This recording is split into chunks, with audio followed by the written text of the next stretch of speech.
നമസ്കാരം. ഞാനിന്നിവിടെ മത്തങ്ങയും പയറും വെച്ചിട്ടുള്ള ഓലനാണ് ഉണ്ടാക്കുന്നത്.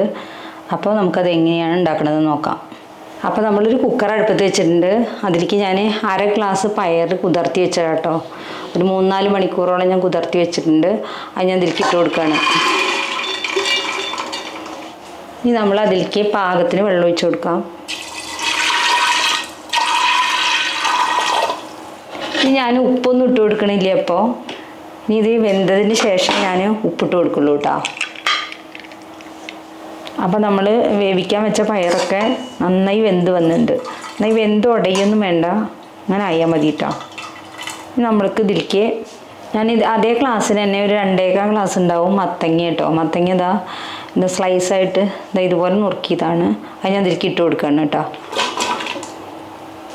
ഇനി ഇതിലേക്ക് നമ്മൾ ഒരു 4 പച്ചമുളകാണ് നടുവേ കീറിയത് ഇട്ട് കൊടുക്കുന്നുണ്ട്. നമുക്കിതിലേക്ക് ആവശ്യത്തിന് ഉപ്പിട്ട് കൊടുക്കണം. ഇതിലേക്ക് ആവശ്യത്തിന് ഉപ്പിട്ട് കൊടുക്കുന്നുണ്ട്. കല്ലുപ്പാണ് കേട്ടോ ഇട്ടിരിക്കണം. നന്നായി ഇളക്കി ചേർക്കുക. ഇനി ഞാൻ ഇത് വെയിറ്റ് ഇടുന്നില്ല കേട്ടോ കുക്കറിൻ്റെ, കാരണം വിസിലടുപ്പിക്കണില്ല.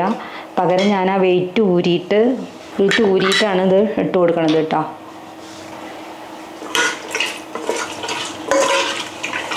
അപ്പോൾ നന്നായി ഇത് ഇളക്കി ചേർക്കുക. നന്നായി ഞാൻ ഇളക്കി ചേർക്കുന്നുണ്ട്.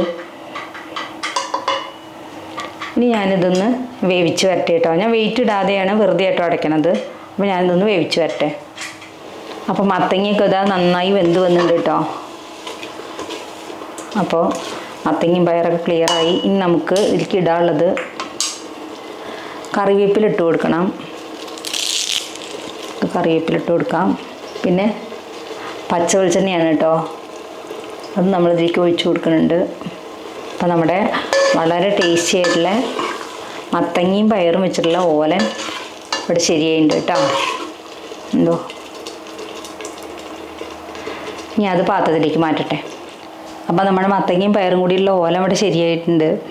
അപ്പോൾ ഇത് മത്തങ്ങയും പയറും കൂടി വെക്കുമ്പോൾ നാളികേരപ്പാൽ ഒഴിച്ചിട്ടും വയ്ക്കാം. അതുപോലെ തന്നെ കുമ്പളങ്ങ മാത്രം നാളികേരപ്പാൽ ഒഴിച്ച് വയ്ക്കാം. കുമ്പളങ്ങയും പയറും കൂടി നാളികേരപ്പാൽ ഒഴിച്ച് വയ്ക്കാം.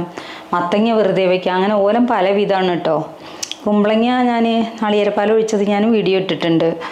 അപ്പോൾ ഇത് ഭയങ്കര ടേസ്റ്റാണ്. ഇപ്പോൾ ഞാൻ നാളികേരപ്പാൽ ഒഴിക്കാതെയാണ് ഉണ്ടാക്കിയത്. നല്ല ടേസ്റ്റ് ഉണ്ട് കേട്ടോ. അപ്പോൾ എല്ലാവരും ട്രൈ ചെയ്ത് നോക്കുക. അഭിപ്രായങ്ങളൊക്കെ കമൻറ്റ് ബോക്സിൽ എഴുതണം. അപ്പോൾ ഇനിയിപ്പോൾ നമുക്ക് അടുത്ത വീഡിയോയിൽ കാണാം. Thank you.